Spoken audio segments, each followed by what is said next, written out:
You're listening to Podcast PXN, a video game podcast, delivering player experience news. Let's go! What is up, guys, and welcome to Podcast PXN, episode 272. I am one of your hosts, Daniel Prindle, aka Dan is DTM on Twitter, and I am joined over Discord by the reformed Tarkov Teletubby and fellow Spartan, Gage Dempster, at Gilbo Biggins. reporting for duty, sir. Hello, sir.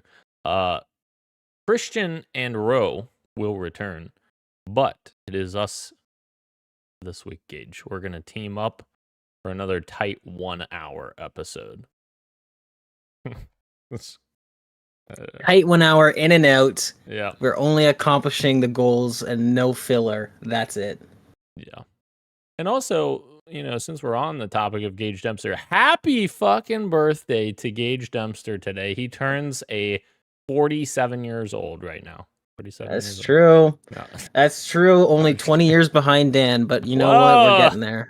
Wow. That's rude. Incredible. Happy birthday, brother. Thank All you. right. Thank you to everyone in the chat it's their birthdays as well. Some people in the chat, maybe, you never know. For watching us live and participating in the chat. Just as a reminder, we are live each and every Wednesday at 8 p.m. Eastern time on youtube.com/@podcastpxn and twitch.tv/podcastpxn as well. The topic of the show this week, Gage, is our Game Awards 2024 reveals that we're going to predict here. We're going to talk about those in just a second. Oh, wait. We're going to do it right now because we start with that. The topic of the show right now. But first, let's talk about some news stories that tie into the Game Awards. So, the first one here, Jason Schreier is apparently hyping up a couple of big reveals coming out of the Game Awards. This year, the hype is louder than ever. Reports are suggesting that at least 2 major announcements are on the way. And of course, Jason specifically says, I know about a couple of announcements that are going to be there, and they definitely qualify as big announcements.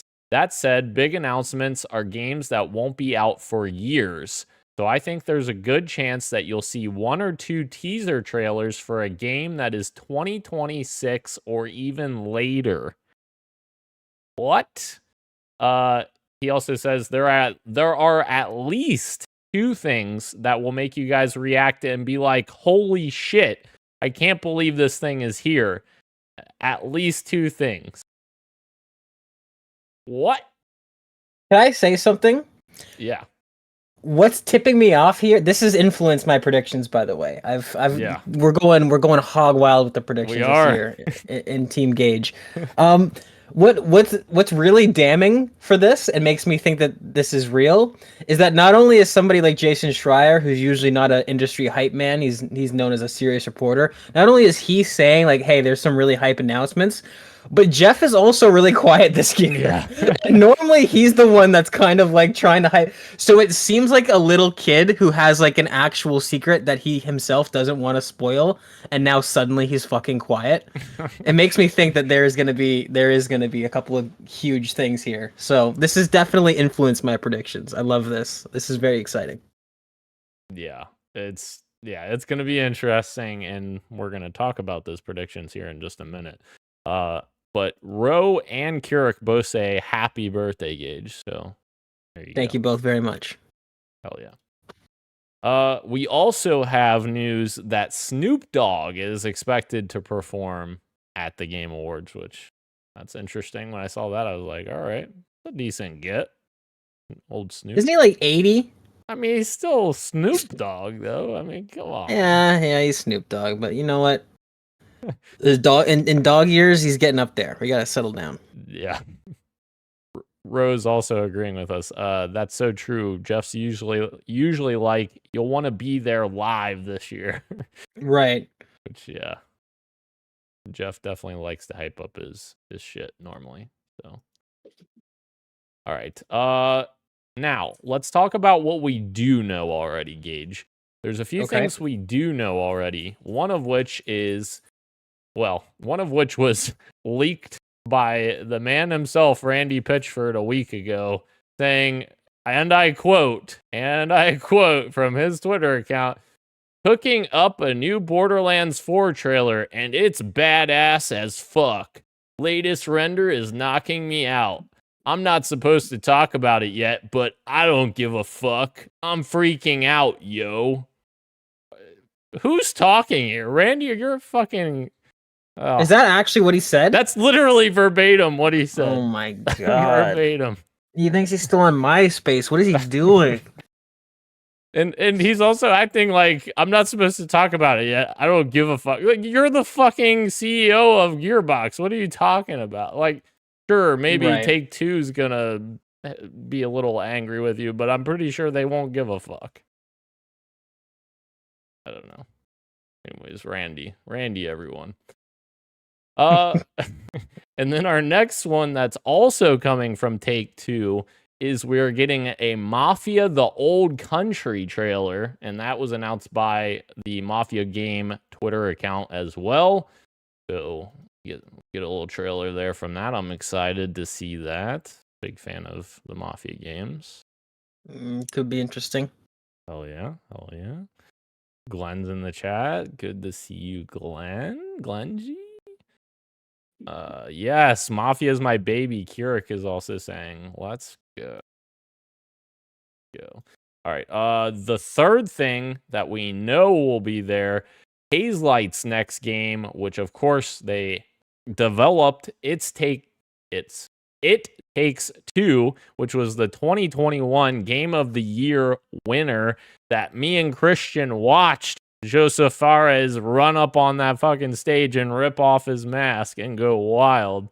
We're gonna see his next game. That's awesome. This is of what we have to talk about in these 4 little announcements here. This is probably the one I'm most excited for. I love It Takes Two. What a great game. I love what I've played of it. I never fucking beat it because somebody said they would beat it with me after they beat it with his girlfriend, and he decided to. Let's play it right now. Let's download it right now. Yeah, I mean, I literally played through like half of that game with my girlfriend at the time, and then I broke up with her, and then I was like, "Fuck! Now I can't beat It Takes Two." I also have not beat it. I got roughly halfway through as well, and somebody lost interest. So. Oh wow.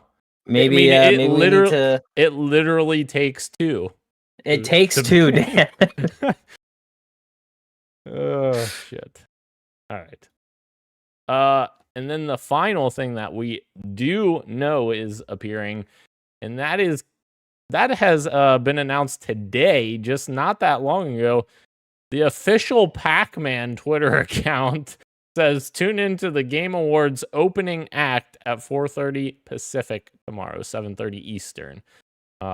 So I'm assuming they have a little announcement in the pre-show or whatever, because the pre-show starts at 7:30.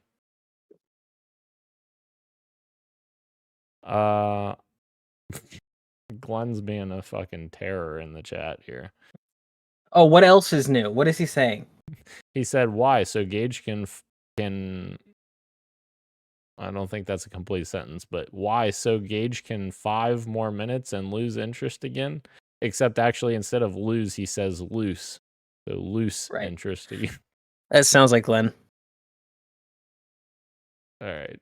All right. So that is our news stories in relation to the Game Awards. So that brings us to our Game Awards predictions, Gage. And let us start. Do you want me to start, or do you want to start? Please, I would love for you to start, and then we can just go shot for shot. I will start, and this is again basing off of what Schreier said. I don't think this game is going to be quite ready yet, but Remedy appeared in 2021 to announce Alan Wake 2 when me and Christian were there, which I fucking was like, Christian, it's Alan Wake. And he's like, what the fuck? I don't know what Alan Wake is. And, you know, whatever. I think we're going to see a teaser of the Max Payne 1 and 2 remakes. Ooh, I would love that. Yes. I would love that. Now, are you thinking this is one of the big I can't believe this is here, or do you just think this is a game that No. has a strong track record, like has a Yeah. good? Yeah, Y- I'm with you there. I'm with you there. That's Yeah. a great prediction. I was basing that more so not on the back of it being like a big thing, but like just that this show is going to be a very complete show, I feel like. Like Yes. this is the 10th anniversary of the Game Awards. Yeah. I'm with you. I think even outside of these, let's say it's just two, outside of these two massive announcements, I'm with you. I think this is just going to be a stronger Game Awards overall because he wants to hit that nice, clean 10th anniversary number and all the buzz that comes along with it. So I'm with you. That's a great prediction. I'm going to start off with one of mine. It's not one of the big ones. This is not one that has to do with Jason Schreier. This prediction was coming up regardless for the same reason that you brought up because of the track record. I believe we will get a glimpse, a teaser at Naughty Dog's next project. Oh. Whatever that is. Yes. I think people are talking about their, new IP. I still think there's a chance their next game could be Last of Us 3, so I'm not going to specify. I'm going to say that we see Naughty Dog's next project here. Okay. Wow, that would be huge. So you think we're gonna see? Yeah, I guess that would make sense. I was gonna say something, but then I thought about it in my head, and I'm like, no, that actually makes sense. Just a teaser, just a little teaser. Yeah. Interesting. That would be cool. Let's see what they're cooking. See what they're cooking. My second one, I think, is going to be another one akin to the first one. Like, I think this will be a solid one, but this isn't gonna like fucking light the internet on fire. Right. I think we will get IO Interactive on stage to show off Bond 007, their 007 game, and I am excited to see what they do with that IP. We've been hearing a lot about it for many years now, and they've technically given us a teaser for it, hoping for something a little more proper here. Please, what a great prediction. Please, IO, please show up. That would be great. I would love that. Oh yeah. I'm gonna bust out one of the predictions that I think is something that Jason Schreier could be alluding to. We've touched on it briefly in the last few months because there's been lots and lots of little tidbits on the internet, and it seems like something is definitely happening. I think that we will see whatever Half-Life White Sands is. Now I'm going to specify this to make it an interesting prediction. This is going to be similar to Half-Life Alyx. This might not be the number 3, but this is going to be a mainline, big budget Half-Life installment from Valve. This is going to be one of the things that Jason Schreier is talking about. So Half-Life will make an appearance at the Game Awards. That is my prediction. Wow. Interesting. And this might be one of those games that gets like a 2027 release window, where it's like it's not coming out anytime soon. Or we get a tiny little teaser. We see some physics or some, a glimpse of what the big gimmick is with this game, and then that's it. You just tiny little in and out teaser, done. Interesting. That would be a massive one. See, you're actually thinking of massive ones, and I'm thinking like I literally have my list here, and I keep like thinking on it, and I'm like, my list is just a bunch of like solid ones, and you've already got 2 fucking I'm swinging bangers. for the fences, Dan. Yeah. I'm swinging for the fences. Yeah. Oh. All right. Well, let's take us back down a little bit to my predictions here, because this next one takes us significantly down. Not to say it's going to be bad, but I think, and this is tricky, but this could be coming like next month with Xbox's, I'm assuming they're going to have another January event like they've had the last 2 years.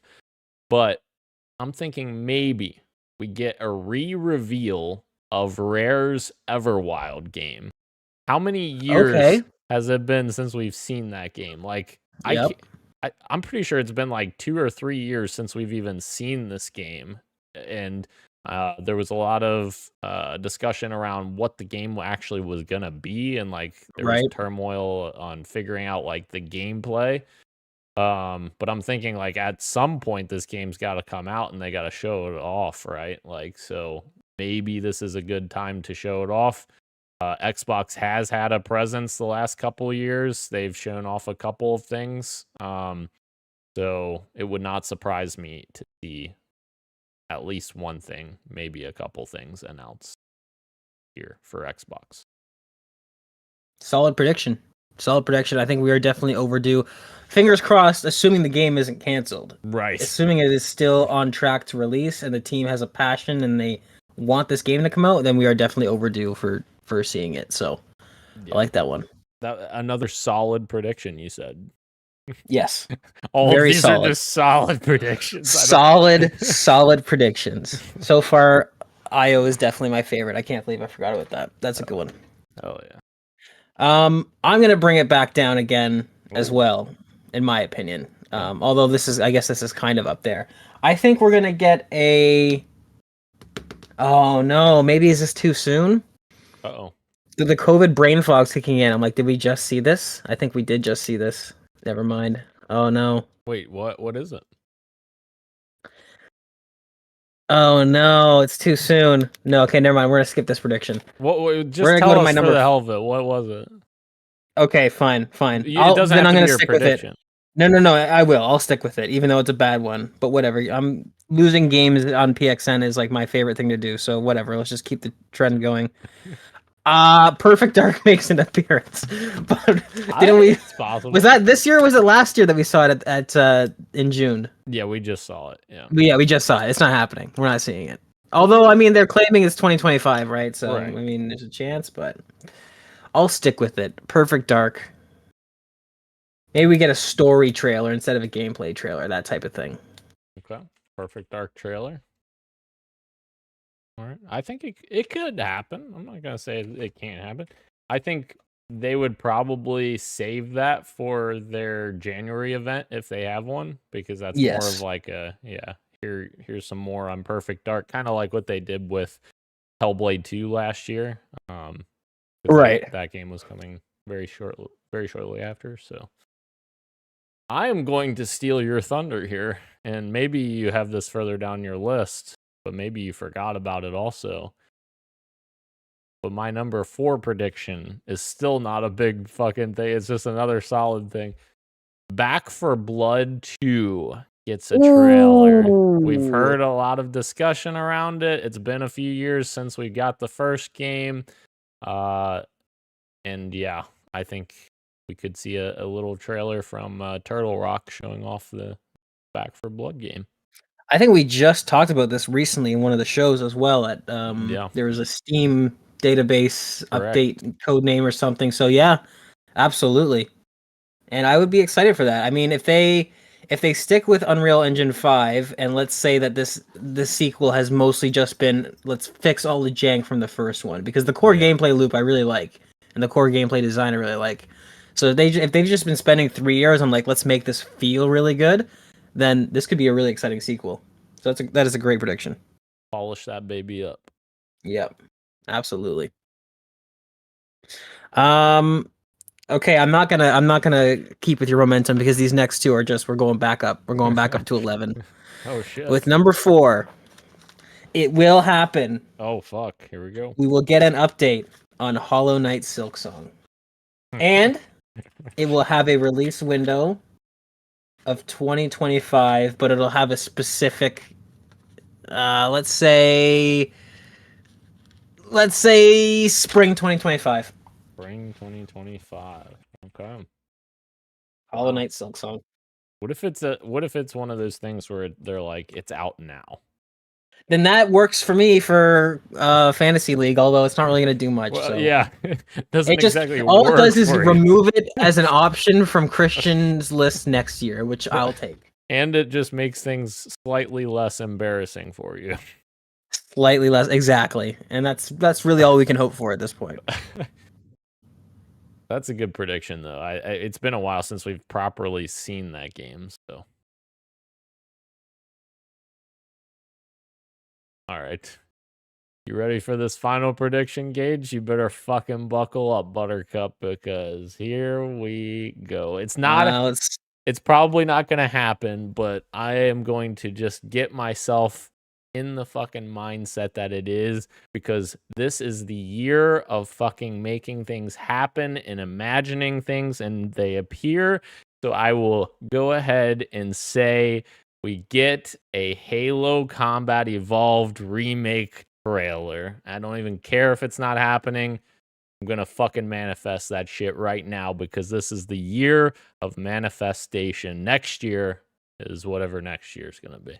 This is the year of manifestation. Wow. I thought we might have the same last one, but apparently not. I think I know what your last one is, and I'm leaving it for you. Okay, yeah, you know what my last one is. But I think there's a chance that you could be onto something here. Really? I think it's possible. Don't get me too excited. Don't get me too excited. I think it's possible. Wow. Just a nice, quick little sizzle reel. Dun, dun, dun. Oh my dun, dun, dun. Marty O'Donnell stands up and says, "I wrote that. Why isn't my name there?" And then security promptly comes and escorts him out of the building. I wrote that. Yes. Give me praise. Why aren't you giving me praise all the time? That's so stupid. Oh my god. Brilliant. I like it. Yeah. I like it. I like where your head's at, Dan. That's the type of energy I want all of us to bring. Yeah. To this show. My number 5, obviously, is that Rockstar will make an appearance. Probably at the very end. Big ball move would be the very beginning, but probably the very end, and we will get that second GTA trailer. Which, if we're going off of Rockstar's usual cadence, should be happening anytime soon. I know I am well aware of the logic. Rockstar absolutely can do their own thing. They love doing their own thing. Yeah.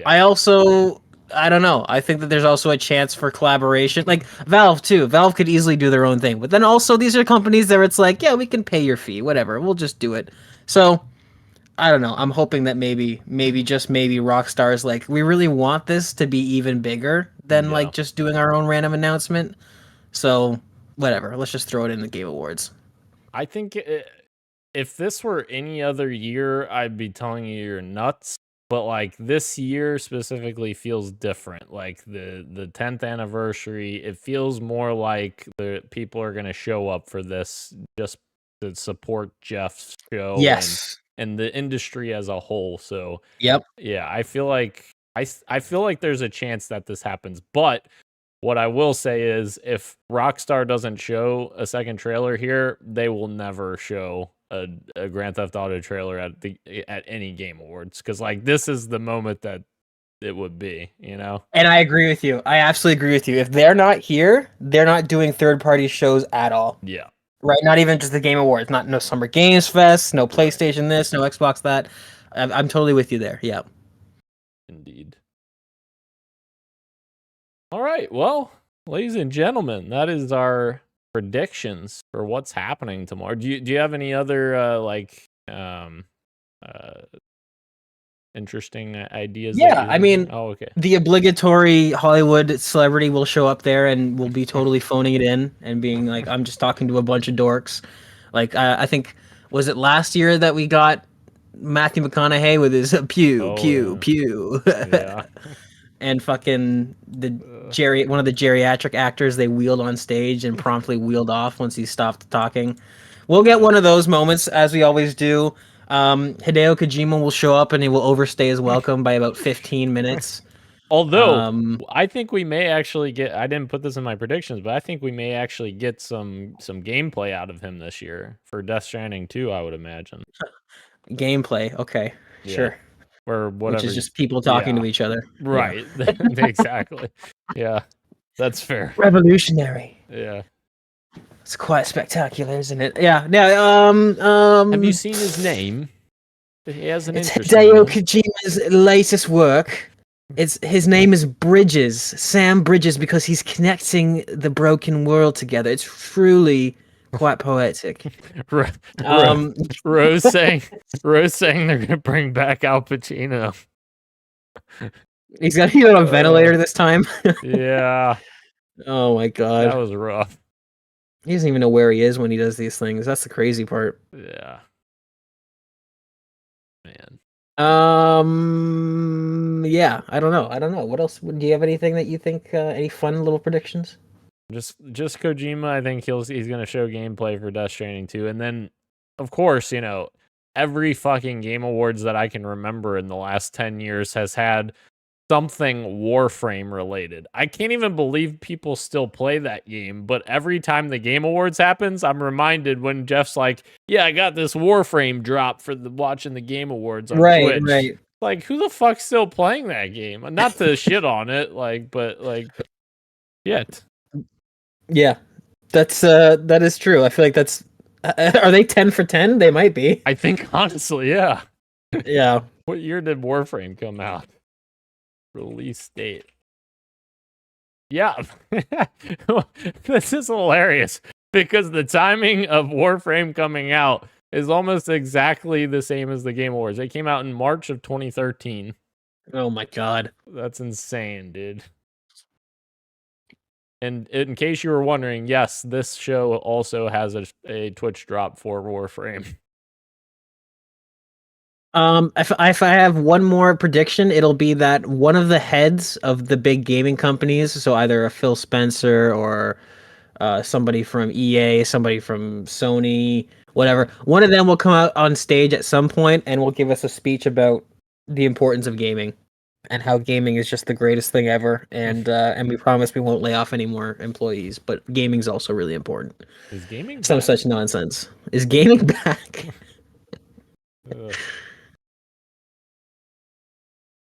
We'll see. We'll see what happens. All right. That is our topic of the show. Let us move into the PXN news of the week. This one is going to be slightly difficult for me because I didn't have a chance to catch the Day of the Devs live stream yet, but there were a bunch of announcements from it. I have them all conglomerated here from their thread where they showed all the announcements. So bear with me because first time I'm seeing some of this. First, we got a look at a musical performance from C418, which is the producer and composer for the upcoming Cozy Tea Shop simulator, Wanderstop. Sounds like a row game. A cozy. It does sound like a row game, but that also intrigues me. I'm vibing with cozy games recently. Okay. Tea Shop simulator. The art in this looks really beautiful. Bro, let's sell some tea together, please. Bro, please. All right. First world premiere here. Weave through the stars, build constellations, and explore the cosmos with Far Away. It's like a interesting little I don't even know what you call this. Like you're attaching yourself to different points Seems to be in like space. a momentum physics-based space exploring game where you're Yeah. kind of grappling to solar systems and flinging yourself to other ones. Yeah, this actually looks kind of cool. Like you have to like navigate it like properly to get, like you're saying, slingshot yourself around. That's kind of cool. Interesting. And then we got the big announcement, which is the sequel to everyone's favorite animal-themed party platformer, which is Ultimate Chicken Horse, of course. Build tracks, drop items, and race your adorable little critter hearts out in Ultimate Sheep Raccoon, the newest game.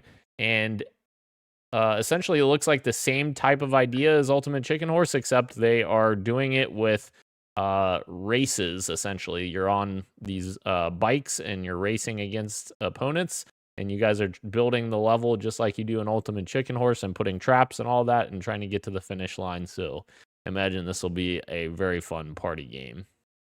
This reminds me of like way back in the web game days This looks like Ultimate Chicken Horse meets like Line Rider type thing. Oh, If you remember yeah. that game, right, where you're drawing the tracks and it's physics based. Yeah. This is very exciting. This is very, very exciting. I can't wait to get my hands on this one. Hell yeah. Very cool. Then we got to look at a stealth action, which meets card-based tactical strategy in sleight of hand. That's a cool name. Fits that very well. Play as a hard-boiled witch in a rain-slicked city and take down the powerful coven that you once called family. Aesthetic of the game is a little bit Bloodborne-esque, kind of like that gothic theme. I don't know. The rest of it looks a little generic, if I'm being honest. Looks a little generic. Yeah. Then we got rumblings online of a slick little game called Project Tides. It's got a new official title, which is called Demon Tides, a 3D platformer that's all about expression in its gameplay, characters, and style.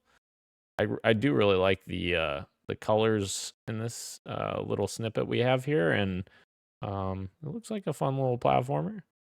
It looks like it could be fun, yeah. Oh yeah. Then we got a look at something that Gage is gonna fucking eat the shit up because for some reason he loves this shit. Oh my god, how did you know? A massive medieval army meets modern arsenals in this epic action strategy sandbox. And yes, you can shoot a rocket at a castle, travel through time, and save the world in Kingmakers. All right, I need to defend myself here a little bit. Does this look like absolute schlop? Yes. Does it look like it'll be fun regardless? Yes. I'll be honest, yeah, this does look actually kind of fun. This is one of those games that I am intrigued by, but I will wait for reviews because this does look very rough. It looks very thrown together. But I've played indie games like that on Steam before that I've gotten my money's worth. If this drops on Steam for like $19 and I play like even 3 or 4 hours out of it and never touch again, oh well, so be it.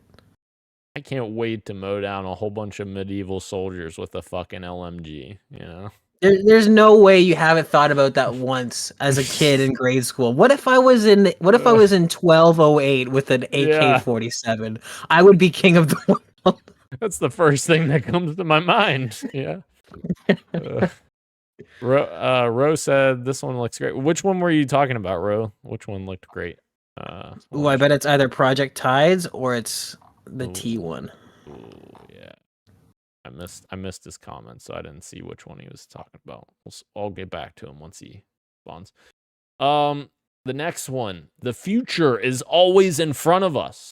Or is it? Introducing Recur, a 3D platformer all about fixing the flow of time. Christian sent in our chat, he's like, Dan's gonna love this, and I fucking do. This looks sick.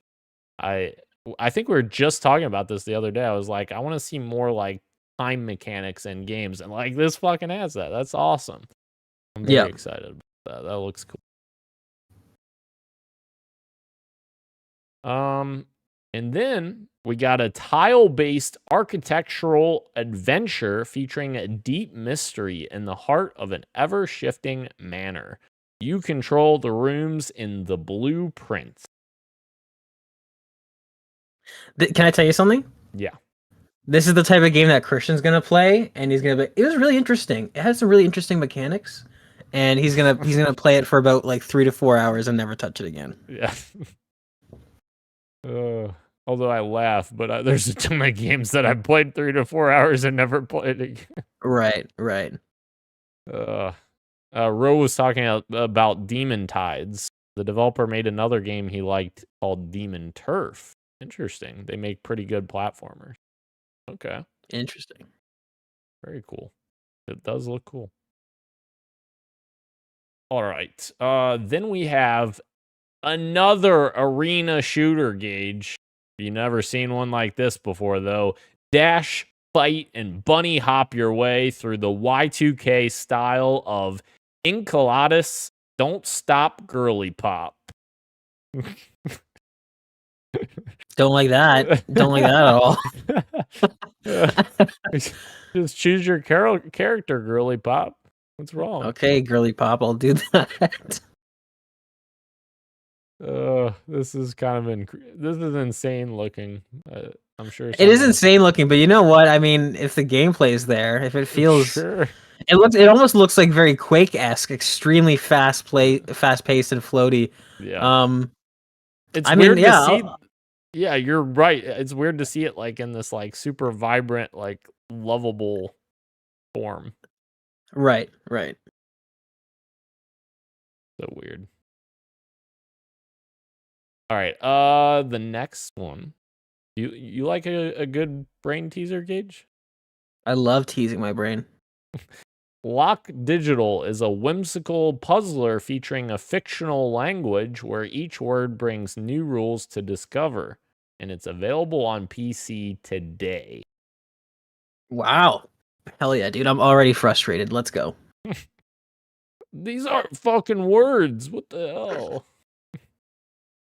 That's the point. You'll have to choose. Oh, sorry. Broke into the Joker for a second there. Moving into the next one, return to a colorful, chaotic run-and-gun roguelike world in Neon Abyss 2. You're the roguelike fan.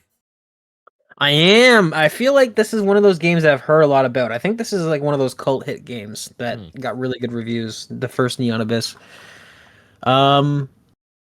Yeah, this looks fun. This looks really cool. I might have to check this out. Although I might need to check out the first one, Neon Abyss, before I jump into this. But this looks good, man. I do like me a good roguelike. Very cool. A little pixel arty art style.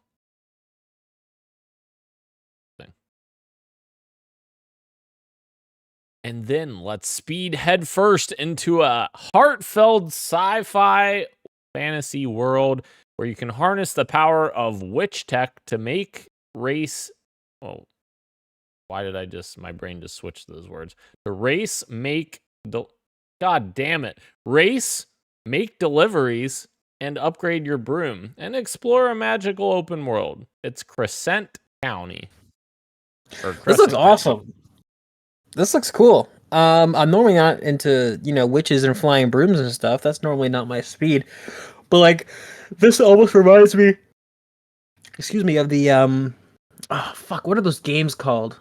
They're like sci-fi racing games Tron? and they're no, not Tron. They almost seem like a game that you'd play at an arcade where it's like you're just always going forward, but you have to like Endless Runner? Like that? Or no, not Endless Runner. Specific game. Whiplash, Hyper Frenzy, that kind of thing. You know what I'm talking about? I don't know what the games are called, but those are the types of verbs they use. I don't know. This looks cool. This looks cool. I might have to check this one out. Is Wipeout? Wipeout. That's it. Okay. Wipeout 2099 or whatever the fuck it's called. Yeah. Yeah. Interesting. I've never played this. Shakespeare's Never Sounded So Delicious, Gage, presenting PBJ the Musical, the world's first handmade papercraft tragicomedy about the star-crossed romance of peanut butter and jelly. What? It sounds like a great game to just eat a gummy and play. This sounds awesome. Oh my gosh. Sure.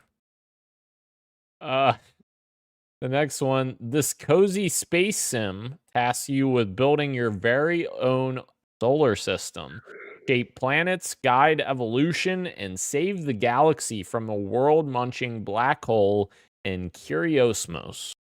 Makes more sense. Curiosmos. Interesting. That looks kind of neat. A little interesting. A little semi. There's only so much interest I can give to all these games, so I'm not gonna phone it in. This one's all right. It's all right. Yeah. It's all right. But this next one, flip turn, teleport, and more as you explore an all-new frontier in this visually stunning 3D platformer. Welcome to Bionic Bay. Bionic Bay. I do like this. This is kind of cool how the environments turn on you and then like the objects react to the world turning. That's very cool. Right. All the physics adjust properly, and Yeah. Yep.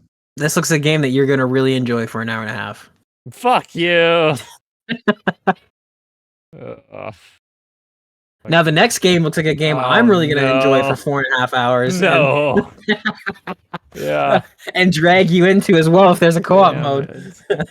Yeah. The man who loves to make fucking pizza pies, the man who loves to make burgers, the man who loves to do all this bullshit in video games is excited about every customer who has their own story. Who knows? The perfect snack just might change their life. Stock shelves and meet a cast of colorful characters as you run a convenience store in Inconbini, I guess. I don't know. What the fuck are we doing here?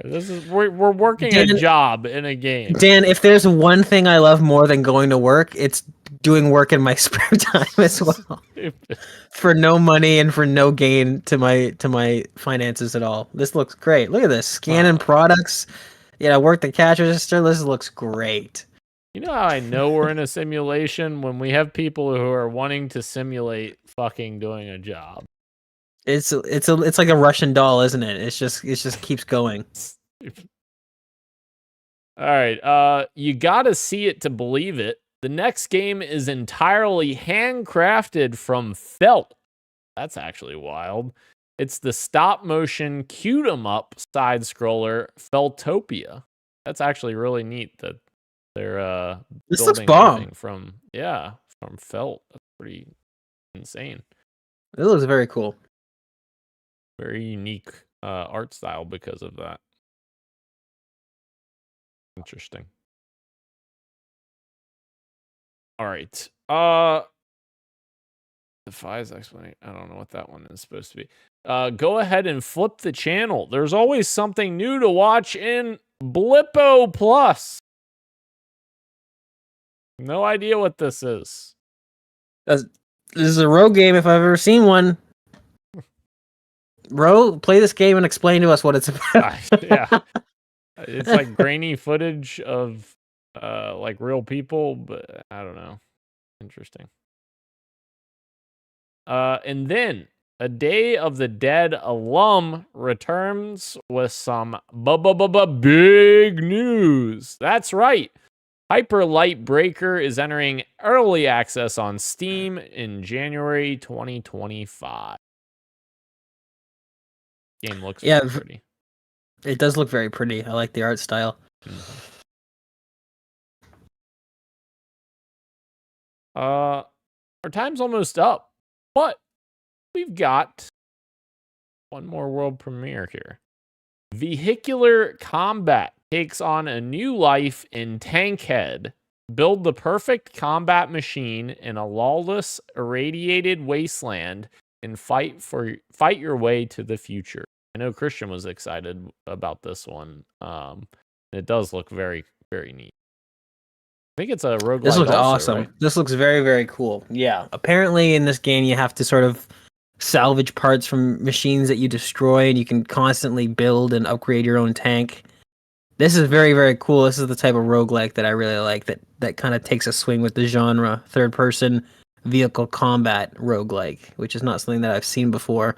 This looks very, very cool. I'm definitely keeping this one on my radar. Only downside is that it seems to be an Epic Games exclusive. So, yeah, I might do some research and see if that's locked in stone, if that's just timed exclusivity, in which case I think I might have to wait. But either way, this game looks cool. If it's not a timed exclusive, I might be booting up the old Epic Games launcher to try this out, because it looks very fun. Anyone that was watching while you were talking, I just spit out a bunch of my water because I read. What are you doing over there? I read Ro's comment. Ro typed in, What the actual hell is Blippo Plus? I just watched the trailer. Yeah, I don't know, Ro. That's a good question. We were counting on you to know, and if you don't know, then We're in trouble. we're in trouble. Yeah. All right. Yeah. So that's the day of the devs. Exciting stuff there. More stuff than I expected. That looks very cool. All right, our second news of the week item, Gage. I threw this in here because I thought this was, I mean, it's not surprising, but it's like to see this written out, like just kind of like was like, oh, fuck. So publishers are reportedly refusing to commit to 2025 release dates for their games until Grand Theft Auto 6 gets a release date, which is kind of insane. Anonymous sources familiar with publisher deliberations have told Bloomberg that the anticipation for Rockstar Games' next big title is so high that it's causing ramifications for the rest of the video game industry. Publishers want to see if Rockstar will release GTA 6 in fall 2025 or postpone it to 2026, essentially so they can do the opposite. I mean, that's just, I don't think it's surprising to hear that, but just to hear that, you're just like, holy fuck, how big this game is that like big publishers are like, fuck, we got to get out of this game's way.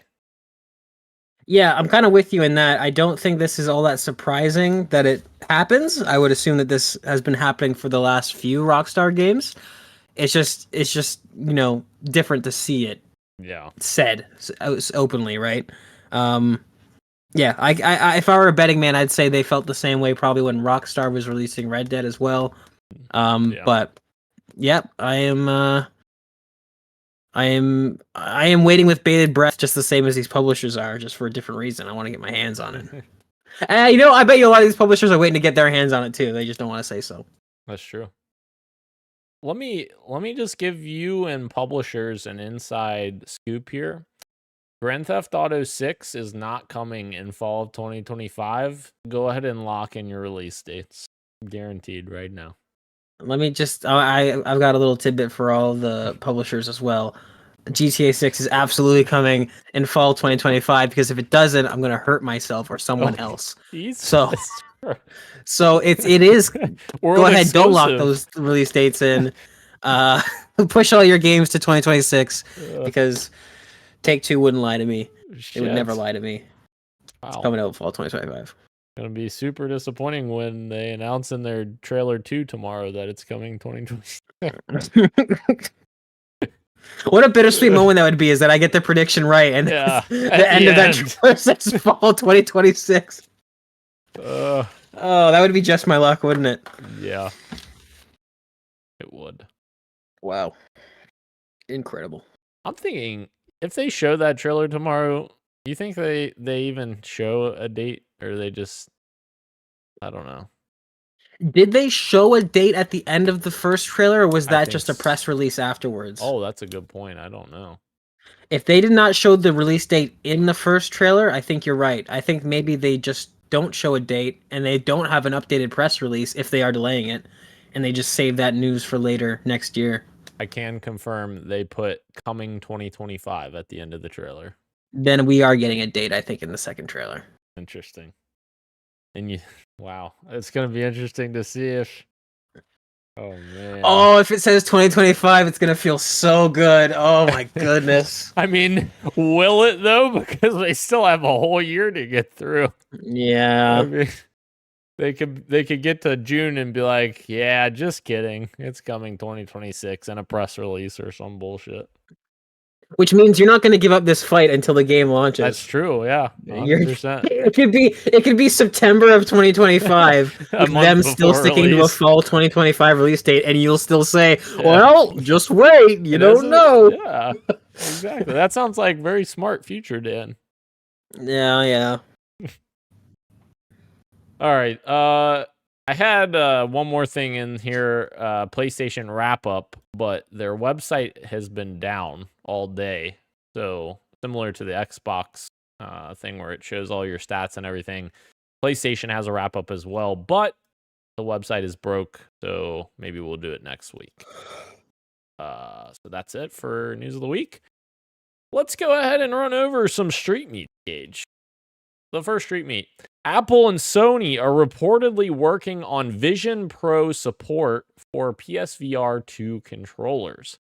So I guess Apple can't figure out how to make controllers because they're just trying to steal the PSVR 2 controllers to work with their $2,500 headset that no one wants to buy. That is the doomer way to look at it. And you know what? There's probably a hint of that. That's right. Yeah. What I take from all this is that Apple is too stubborn to stop their VR pursuits. And Sony has already started them anyways, even though it's not going the way they want. So they're both looking at each other going, you know what? This relationship's been growing anyways. Whenever the iPad is shown with video game playing advertisements, they use PlayStation products. Whenever PlayStation is talking about how you can play PlayStation on other platforms, they always highlight the iPad. They've had a growing relationship. I think this is just them kind of being like, hey, you already have a lot of R&D for this. We've got a lot of R&D for this. Let's, join our eggs in the basket. Crazy idea here. What are the chances that Apple buys Sony? What is that? And then Apple becomes the future of gaming. That would be a crazy turnaround for Guy. What a crazy turnaround if Guillermo came up to us and just started smiling and be like, "Look, I told you so." I mean, where did it lead you? Back to me. It would make a lot of sense because it fills a lot of Apple's gaps that they have, and like a lot of people specifically point to like Sony's like image processing lenses as being like the best out there, and like integrating those into Apple's devices. It makes a lot of sense, and Sony is the right size company for Apple to be able to acquire, and it would put them on more of a level playing field with Microsoft. I feel like it would. Does it make a lot of sense? Yes. Am I worried you might be onto something? Yes. But here's the problem. It's not okay. None of this is a problem for Apple, which makes me concerned with your idea that you just thrown out there. Right. What it is a problem for consumers because PlayStation is already pretty comfortable doing some anti-consumer practices. Right. And if they were bought by the king of anti-consumer practices, this would be a little bit troubling. But I'm worried the more I'm thinking about it that you might be onto something. This could be something that happens within the next 5 years easily, I think. Right. That's a bit worrying. If this relationship gets even closer and closer, the only saving grace maybe is that because again, Sony is a Japanese company. That's they true. play by a different set of rules. They don't fucking worship the almighty dollar like the Americans do. They have a bit more class and a bit more honor when it comes to these kind of things. So maybe they don't want to sell out to Apple. Maybe that's the saving grace. Yeah. But for acquisitions, I never thought of that. But you're onto something there. You're onto something. Man, what a crazy world we'd be living in if Guy was right. I told you the Apple is the future. And he would say that to me, like, I knew it from the start. Yeah. Even though he never suggested Apple buying Sony, even though he never talked about it, I knew it. I had a feeling. Eric says Hideo Kojima's Death Stranding 2 is exclusive to Apple computers. Oh my god. Incredible. All right. Our other street meat item here, Gage. Steam machines are expected to make a comeback? ? What if the Steam Deck was just the start, Gage? Why is it wanting me to? It wants me to subscribe to The Verge to read this article. Apparently, that's amazing. I can read it. You can. I've got it open. For some reason, it didn't give me any prompt. I'm just reading it. Yes, go for it. Okay. If there's fire where we currently see smoke, Valve is currently preparing a wireless VR headset, codenamed Deckard. A pair of trackable wands, codenamed Roy. A Steam Controller 2 gamepad, codenamed Ibex. And a codename Fremont, living room console 2. That last one looks likelier than it did yesterday. And Valve has also now seemingly revealed plans for partners to create third-party SteamOS hardware too. There's a couple of pictures of some of these. I don't know if you're able to see. The Ibex, which is the Steam Controller 2 gamepad, looks very, very similar to the Steam Deck, just without the screen in the middle, which I know sounds silly, but that's the best way I can explain it. You've got two trackpads, kind of where the analog sticks would be on a PlayStation controller. Then you've got two analog sticks above those, and then you've got your D-pad and your buttons, obviously. Really interesting that if they're giving the home console market another shot with a decently powerful, Linux-based machine, presumably. That could be really interesting for somebody like, say, Sheldon, friend of the show. That's true. Where you try and get somebody in on that, where it's a bit simpler. You don't have to worry about all the, driver updates and XYZ whatnot. It's just a Steam big picture, console. That could be really cool. Yes. Fun fact, actually. When Steam originally tried the idea of Steam machines way back in the day, one of the quote unquote Steam machines was supposed to be I forget the name of it. It was the Alienware Alpha, maybe. I want to say that's the right name. And essentially it was an Alienware machine that was like in the form factor of a console. And that was actually my first desktop computer that I owned, just because I really liked the idea of like a console form factor for a PC. And it actually was super fucking slick. Like the amount of technology they packed in that thing, and it was pretty small, especially compared to my fucking massive beast that I have sitting next to me here. And I would be very interested in that idea, especially if it. And I think more importantly, I think that it also encourages other companies to miniaturize more of their things, because Right. so many companies just don't care about making things small enough to fit in smaller form factor, that you just end up with massive fucking cases, because you have the RTX 4090, which is absolutely insane how big it is. Yeah, I mean, to call back to our previous conversation and to give credit where credit's due, one of the few things Apple does very well is hardware engineering. They are one of the best companies when it comes to doing exactly that. Like the Mac Mini is insane, absolutely an insane device for how much power is in that. So, I mean, I definitely would not mind Steam taking a page out of their book, and trying to do something like that, where this little Steam machine console to whatever it ends up being is a very high efficiency, high power in a low package that could work for a lot of people, I think. For sure. There's something in here in the article about them looking at the AMD x86 chip architecture that's been used in a lot of the handhelds that we're seeing. So if they get a beefed up version of that and they maybe utilize some cloud computing, I could see how they could maybe get something that's really, really compelling in a small package. Or even the AI stuff with DLSS and that kind of stuff. Yes, unfortunately, it seems like we're not going to be able to get away from that. That stuff still makes me nervous. I still don't think that counts as raw horsepower, but that does seem like the direction that we're going. So, yeah. Yes, you're right. They'll probably utilize some of that stuff as well. For sure. All right. Into the Quick Bites gauge. The first Quick Bites item. The next season of Foam Stars will officially be its last. Square Enix announced in a blog post that the season is called Party Goes On, which begins December 13th and runs until January 17th. And it will be the final season of Foam Stars, but Square Enix will continue to support the game in a handful of other ways, including expansions that they will introduce that will enhance gameplay, such as the ability to customize shots of each character, and new enhancement elements such as Prism Gems, all aimed at ensuring players can continue to enjoy the game for the foreseeable future. So, Did not know this was a game. yeah. I think Have that's not the heard one, of this game. I think that's the one that's like similar to Platoon? Splatoon. Yeah. Right. Pour one out for Foam Stars and the next quick bite. Yes, the next quick bite as well.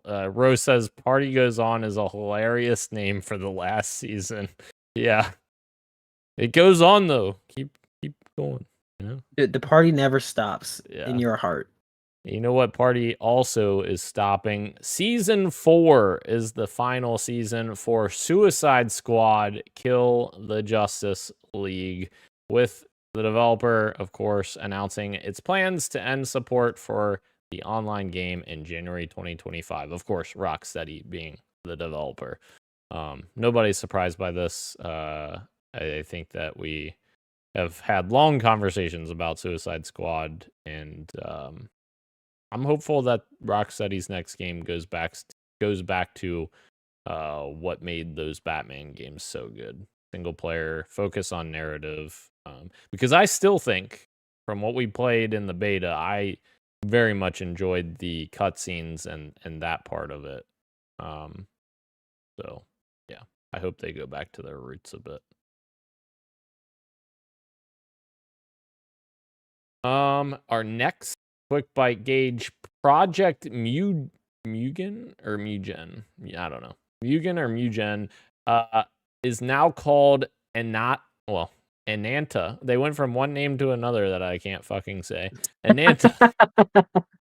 And it has a new trailer that we got as well. It's Ananta is an upcoming urban RPG, which is described as being a mix of GTA plus anime plus Spider-Man, that sounds really cool, just like hearing that description. I don't know. Does it sound cool or does it sound like I don't know. I'm watching this trailer. We're supposed to be simping for anime for We're supposed to be simping for anime for Ro. Okay, this game looks very, very cool. And definitely not like it's copyright infringement on some of these gameplay mechanics. Definitely looks wholly original. Very good. Very good. The shot where the girl's holding an ice cream cone like this, and then like it appears like going up like super tall, and she's like holding it right here. I'm like, they know their demographic, Dan. Yep. They know who they're making these games for. Yeah, Roshan Warner and Christian Macias. That's absolute fucking scoundrels. Yeah, that's funny. Moi. Rose says moi. All right. The next quick bite. Ubisoft's share price skyrocketed after rumors of a Tencent buyout last week.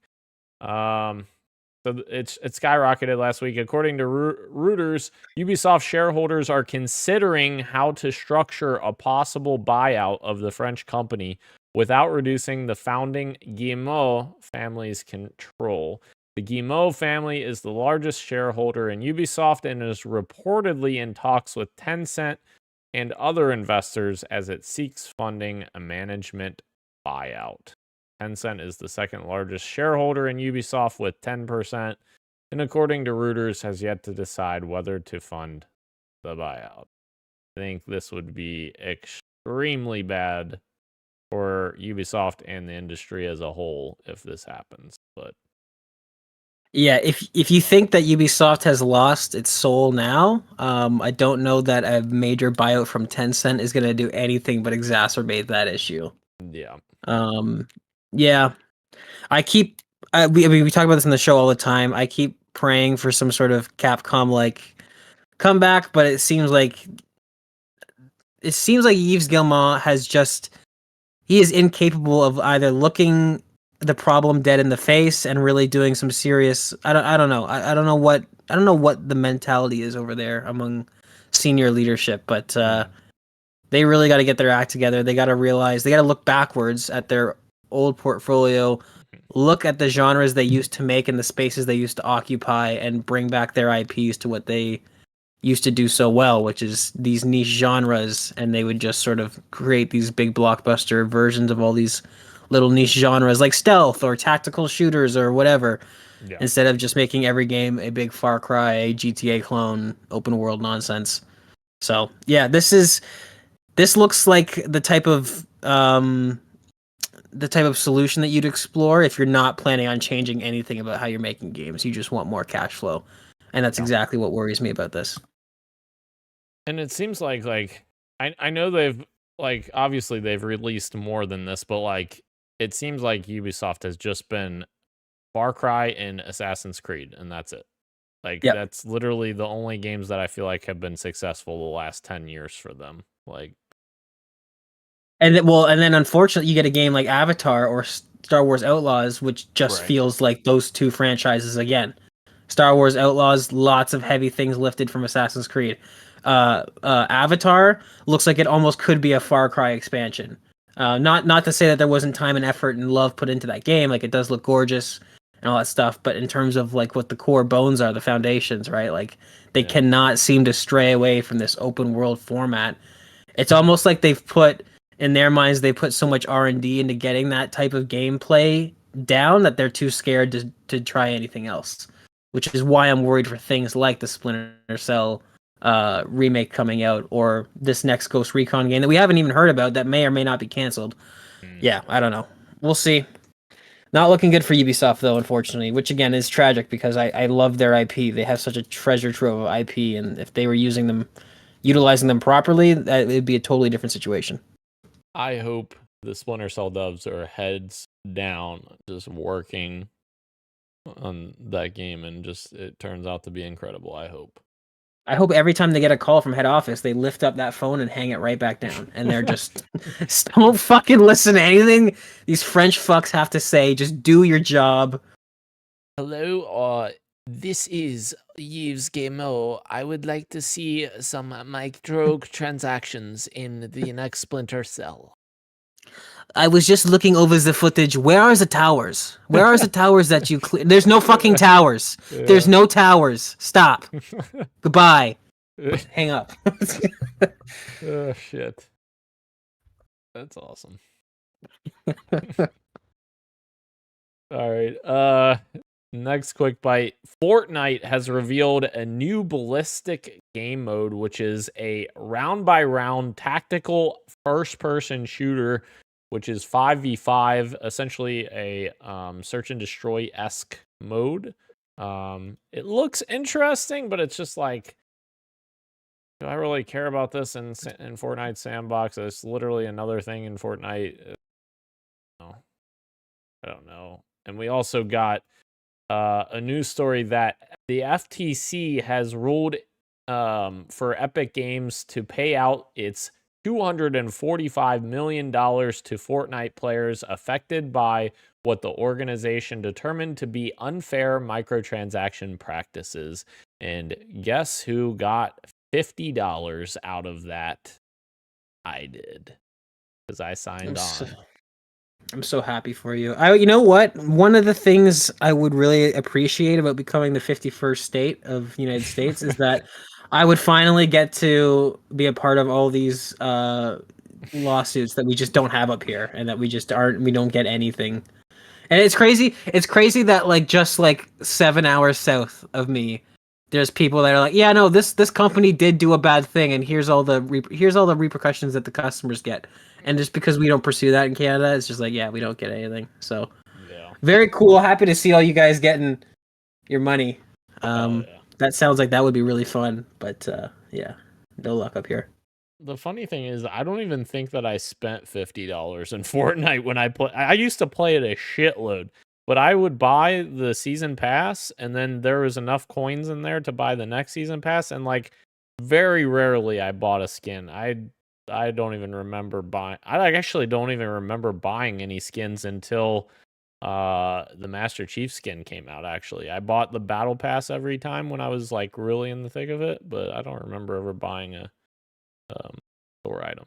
So, it's just kind of funny. No, this is Podcast PXN. Yeah. Oh, God damn it. Yes, Greg Miller, we're not taking over your show. This isn't kind of funny. Not yet. Yeah. We're gonna look to acquire a majority stake in Kind of Funny. Yes. Kidding. All right. Glenn says I've spent more than $50 for sure. Glenn, I'm pretty sure you've spent close to fucking $5,000 in Fortnite with all the skins you have. Glenn, you've spent more money in Call of Duty than I've spent in any video game combined. Sit down. Sit down. In Call of Duty? Glenn has spent more money in Call of Duty than I've spent in any video game. I would take that bet seriously. Holy shit. From Gobblegums? From the last 3 games. Oh, Which okay. one was the worst at? I think Modern Warfare 2 is his biggest offender. I got He bought every other bundle that was released in that game. Every time I played with him, he had a new character that was a premium purchase. Glenn, It's crazy. We need to have an intervention. We do. All right. Next quick bite. Faith, the Unholy Trinity, is getting a horror movie adaptation. And Christian Macias says this thing better be animated. Straight from his mouth. Best I can do is live action adaptation from Blumhouse. Oh, that could be good, right? Christian would like that a lot, I think. Yeah, that might be good. I mean, it could also be bad. There's some Blumhouse stuff that's bad, but I don't know. Interesting. Next we got a surprise update for Cyberpunk 2077 after they said they were done. We got one more surprise apparently. Developed in partnership with support developer Virtuous, 2.2 is called Express Yourself, with the idea that players can express themselves more in game. Let's see. 2.2 does let player change colors of more cars in a more detailed way with an upgraded vehicle customization user interface. The new twin tone feature lets you scan any car in Night City and add its paint job to your car. The idea is if you're driving around and see a cool car, you'll be able to save its paint job in a database and from there apply it to your own cars. This adds a paint job collecting and exploration aspect to Cyberpunk 2077, and there are also gameplay implications too. If you change your color of your car while being chased by police, you'll fade out your heat level, so you can escape into an alley, change your car color, and then drive away scot-free. Pretty cool. More customization options on the way in this update. A bunch of stuff that they've added. I will not read all this because there is a lot, but a lot of customization stuff, so that's cool. Is it time for me to check out Cyberpunk 2077? I think so, and I need to beat it. Of course. Glenn says that was Cold War. Thank you very much, Gage. You were pretty bad in World War II as well. Or Modern Warfare 2, because that had all those stupid bundles with the cat heads and the dog heads and the... Oh my god. Glenn, I know what you're about. You can try and backpedal now, but I know what you're about. Jesus. If I had less respect for you, I'd try and put a dollar value to it, but I'm not gonna do that. I'm not gonna do that on the podcast to you. All right, we're still in 2024, which means more layoffs on the way. People Can Fly posted on Twitter an important update from Sebastian Wojciechowski, the CEO of People Can Fly. Today, we made a very difficult decision to reduce our self-publishing strategy by suspending Project Victoria, scaling down our team on Project Bifrost, and restructuring some of our supporting teams at People Can Fly. We are deeply saddened by the fact that this situation means suspending or parting ways with more than 120 talented aviators, colleagues who we enjoyed having as part of our team. This action became necessary as external market pressures persisted beyond our forecast. That's the same thing we've been hearing from a bunch of people. So yes, another terrible day for the industry, more people losing their jobs. Yeah, this one kind of stings a little bit because I'm just looking right now. I'm trying to keep up with what their project names allude to. I can't find anything concretely. Yeah. This one this one sucks because like we talk about this on the podcast a lot, a need for the middle ground games, like the sort of, double A or B tier or whatever kind of name you want to give them. Looking at something like Concord, which was this big, massive budget, even though it was a smaller studio, it had a lot of funding behind it, had PlayStation behind it. Like rumors of up to 400 million, 200 million, whatever, put into it to try and break into the space of the hero shooter genre, and it failing miserably. On the other end of the spectrum, you have a studio like People Can Fly, which Outriders didn't have the super long legs or anything. But if you remember when that game launched, it had quite a bit of people playing it, and Yep. I played that game all the way through its campaign, and I really enjoyed myself for a game that seemed like it played like it had like an 80, a 50 to 80 million dollar budget, like it was that kind of game. It played really well for the Destiny type genre thing that it was going for. So it goes to show that like CEOs can try and will these things into existence, but it's not exactly how it works. But there can be games that come out with a very modest budget that do effectively challenge the status quo of certain genres. And I hope what I was trying to look for with this Project Victoria and Project Bifrost that are being suspended and scaled down respectively. I was just double checking to make sure that one of those wasn't the Outrider sequel, because People Can Fly definitely has some talent behind it. This one sucks. I mean, all of them suck, right? Like the game industry is flourishing, and the only reason that these companies aren't performing well is because of mismanagement and misallocation of resources. It has nothing to do with the talent at any of these studios. So yeah, this one stings. This one sucks. I'm hoping that the people that are let go land on their feet, and I'm hoping that the people that are still there have enough morale in them to keep fighting the good fight and making something that hopefully stands out, because I really did like Outriders, and I'm looking forward to not only what the studio does in general, but the sequel specifically. You know what's insane? I had no What's idea. I had no idea how many games they're working on right now. And that's what I'm talking about with the misallocation of resources. It's they're working on like what, 6 games? Yeah, this is crazy. Project Gemini collaboration with Square Enix, expected to release in 2026. Project Maverick, a Microsoft-funded game based on one of Microsoft's IPs.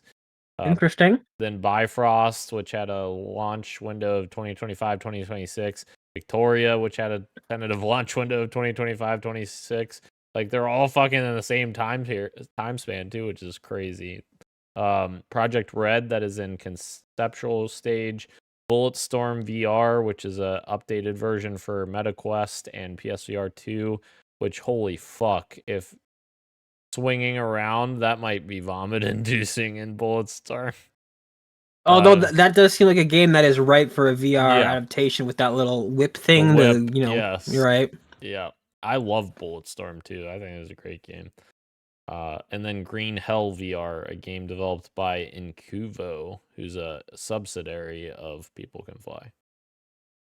Interesting. None of those projects alluded to which one is the Outriders sequel, huh? Right. I'm wondering if they're even having one. Are they gonna have? Maybe that was Project Victoria, which is now Oh. suspended. Yeah. Right. True. Project Maverick is interesting. I don't know that I've heard that or that we've talked about on the podcast that it's a Microsoft IP they're working on. I want to say we talked like very, very vague, like short about it like a long time ago, but yeah, I don't think we really know anything about it. Interesting. Because there's also Maybe we'll learn more tomorrow. Maybe. There's also an IO game from Microsoft that we don't know anything about. We've been hearing about for years. That's the one that's rumored to be a sci-fi fantasy one, right? Yeah. Something like that. Okay, medieval fantasy. Yeah, interesting. Interesting. All right, our last quick bite, Gage. A number of games are appearing in the Microsoft Store on PC, including Call of Duty 2, Call of Duty 4 Modern Warfare, Call of Duty United Offensive, which is the first game, and they've all appeared on the Microsoft Store on PC, as well as hundreds more games have now been added. Earlier this summer, we began working with partners to bring all PC games with Xbox features into the Xbox app, explains Chris Sharla, the general manager of content curation and programs at Xbox. We're super excited to see what Xbox games come to Windows PC from game creators in the future and welcome nearly 400 titles that previously weren't discoverable or purchasable in the Xbox app. That's actually kind of crazy. More than 100 of these new titles are Xbox Play Anywhere. So if you buy the Xbox console version, you can also play the PC version as well.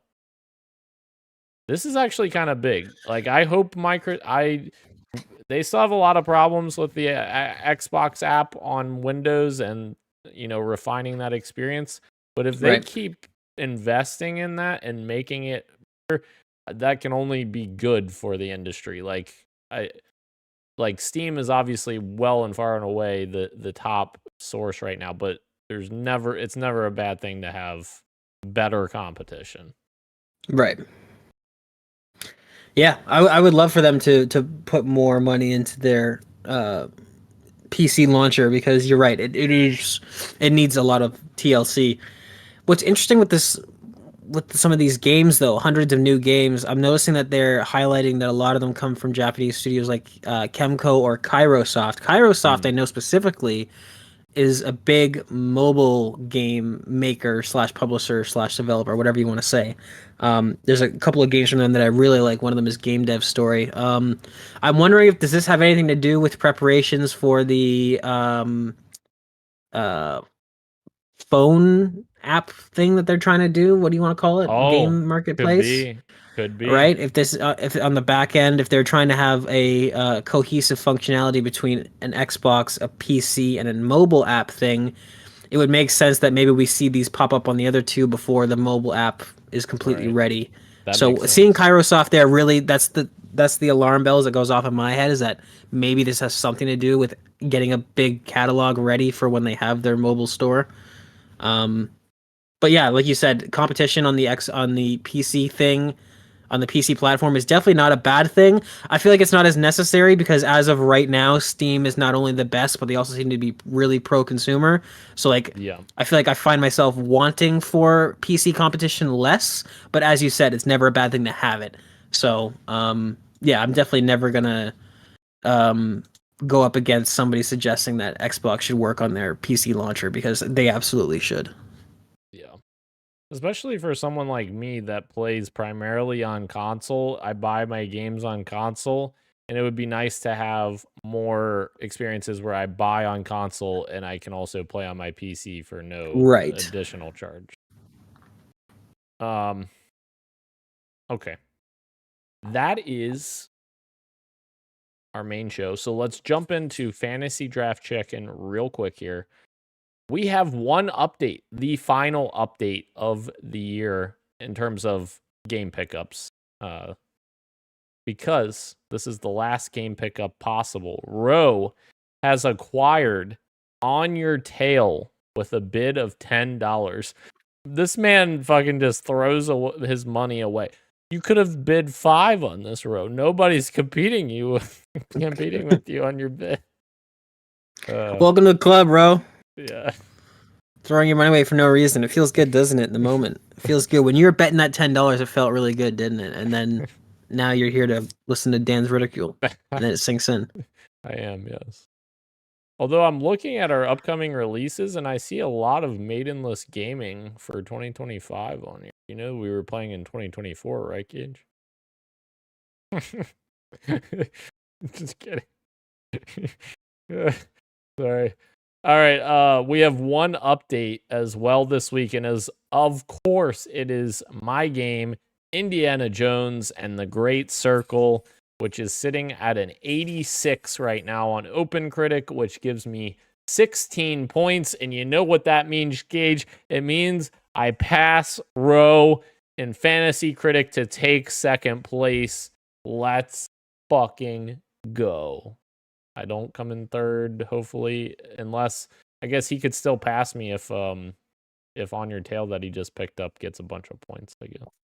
Well, don't forget, when Hollow Knight and Hades 2 and all these games shadow drop tomorrow, I might be taking second place. No, that ain't happening. Rose says he regrets not picking up Marvel Rivals. He just Hail Married on this one. I don't know anything about it. Yeah, Ro, we'll talk about that in here in a second, probably, Marvel Rivals. In fact, let's just do it right now in our What You Got For Me segment. What you got for me, Daniel?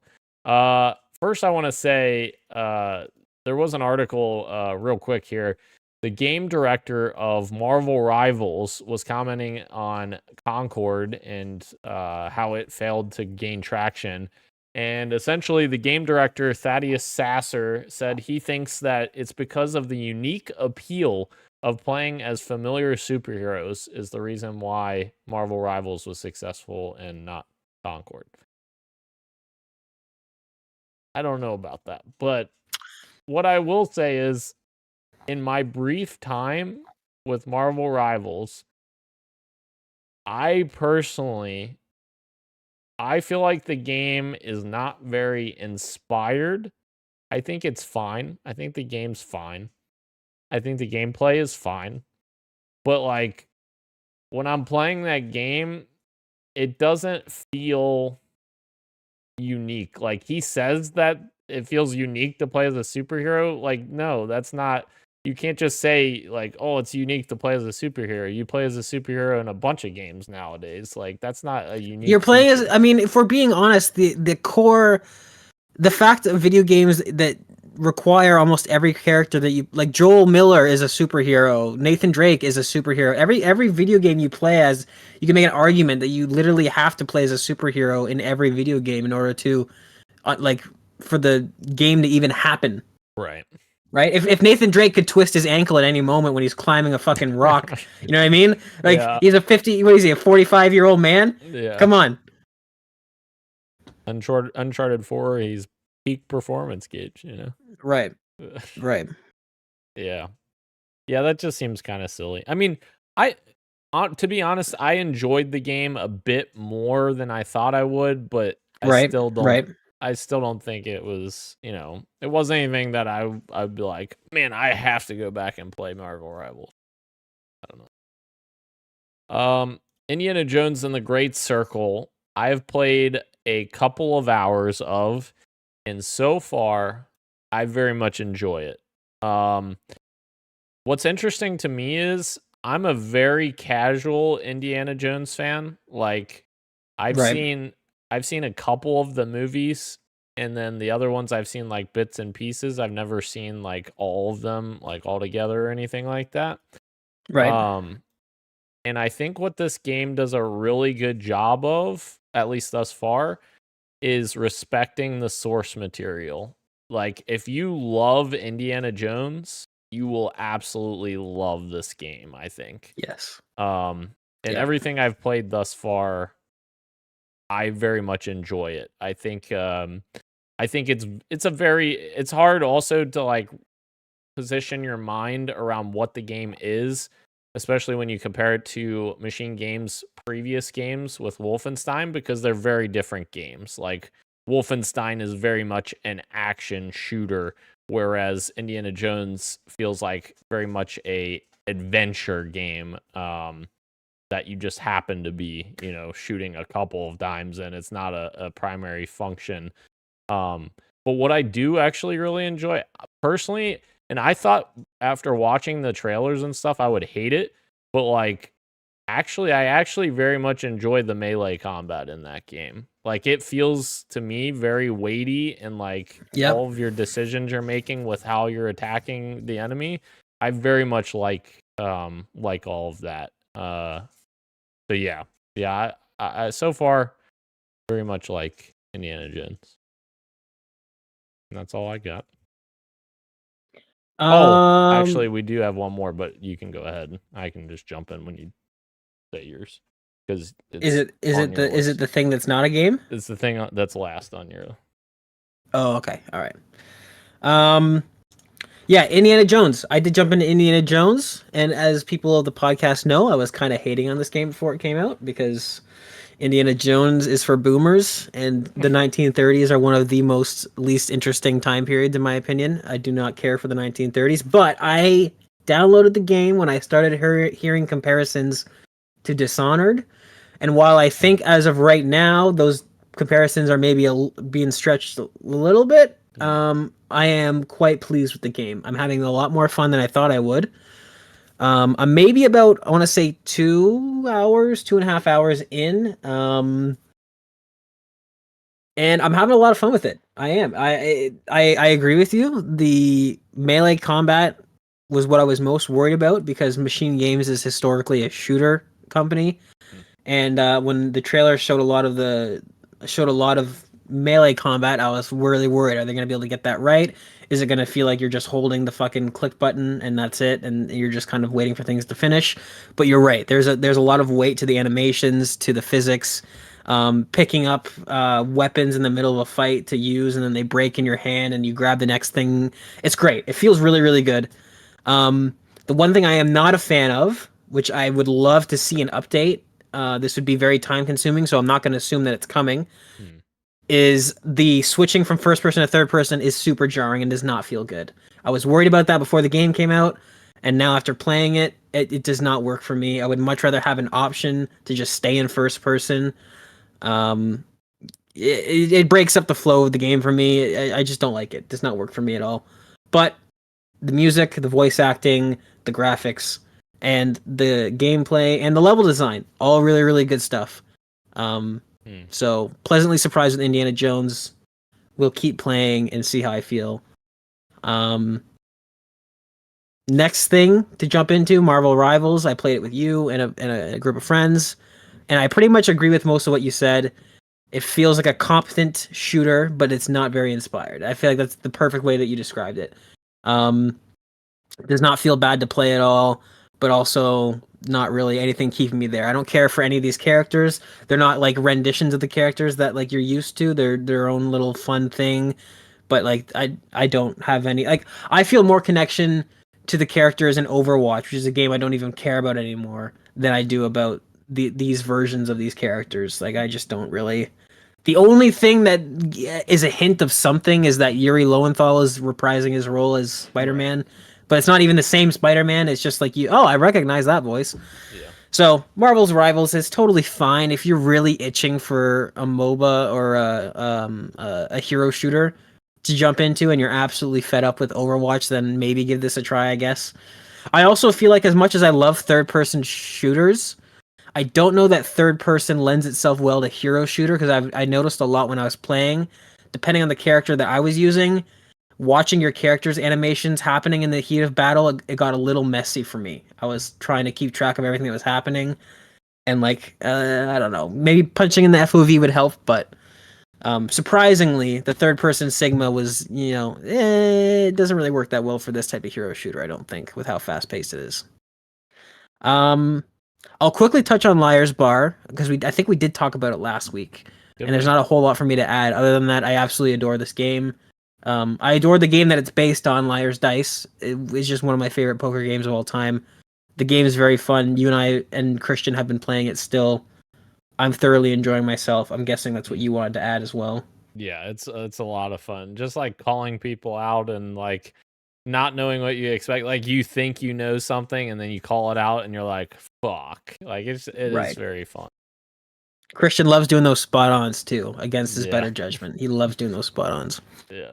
And the last thing I want to talk about, which has thoroughly impressed me, is Tim Miller's new show, Secret Level. So from the same people that made Love, Death, and Robots, which is a anthology animated series that you can watch on Netflix. They now have Secret Level, which is pretty much the exact same thing, except it's all based around video game IP. They have the first 8, I want to say 8-ish episodes up, ranging from anywhere from a short, 8 minutes to some of them that are like over 20 minutes long. Really, really great stuff so far. Really surprised. They have the standouts, in my opinion, have been they have a Warhammer one, which Warhammer is an IP that seems to be making a huge comeback or emerging for the first time. I don't know. I've only vaguely known of Warhammer for all of my life, but now it seems like it's everywhere and it's really having a big comeuppance. So that's kind of cool. Sifu had a pretty one, and then interesting enough, there's one about Pac-Man that is completely fucking balls to the walls crazy, which might be my favorite. And I'm really curious to see what Christian thinks about the Pac-Man episode if he gets around to watching it. Because I'm going to have to look into this. This seems like one of those things where it's like, is this the story they actually meant to have for Pac-Man, but it was just such a simple game that they couldn't really translate it? Because all of the other episodes seem to be very faithful tellings of the source material. So when you get to the Pac-Man episode and it's fucking crazy and wild, it makes me think, okay, did they talk to the people that made Pac-Man and like this is the lore they had?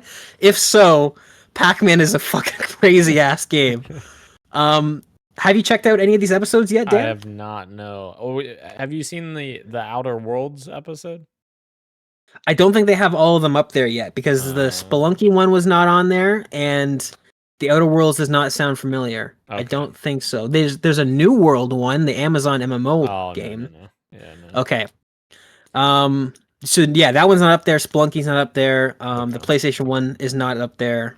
So I still think I can't remember what the original episode number was, but I think there's still at least as many as are out that there are to release. I think there's another 8 on the way or so. Oh yeah. But highly recommend. It's on Netflix. It is on Prime, actually. Prime. Okay. Highly recommend. These people, the Dungeons and Dragons one, I don't have any connection to Dungeons and Dragons at all, but that I was watching it and I was like, man, I feel like if I was a big D&D person, this perfectly encapsulates what it's like to get into like a D&D sort of situation, a little romp. So, yeah, I mean, coming off of Arcane, we love when adaptations respect the source material and give, a serious attempt to try and translate that to a different medium. So I wholeheartedly recommend Secret Level for anyone looking for some fun animation to watch. Oh yeah, I'll have to start that. I'm trying to binge through some Netflix stuff because I have my Netflix subscription and I only subscribe when I have a bunch of stuff to watch. Right. And Prime I have all the time because I do the Prime free shipping because literally I buy everything from Prime. So right. I'm trying to get my Netflix stuff done, but yeah, maybe once I cancel my Netflix, jump on that. All right, that was a tight 1 hour, Gage. Tight 1 hour. Tight 1 hour and 40 minutes. Kirk says, hey, I'm older and can climb just fine. Just let me sit for a minute and catch my breath, Sonny. We were talking about Uncharted and Nathan Drake. Right. Funny. All right. Thank you again to everyone who is joining us live on YouTube and Twitch, as well as podcast services everywhere, including Apple Podcasts, YouTube Music, Spotify, and everywhere else you get your podcasts. Thank you, Gage, Christian, and Ro shall return. I am Daniel, and this has been Podcast PXN, and we are out. Much love. Keep on gaming. Happy birthday, Gage.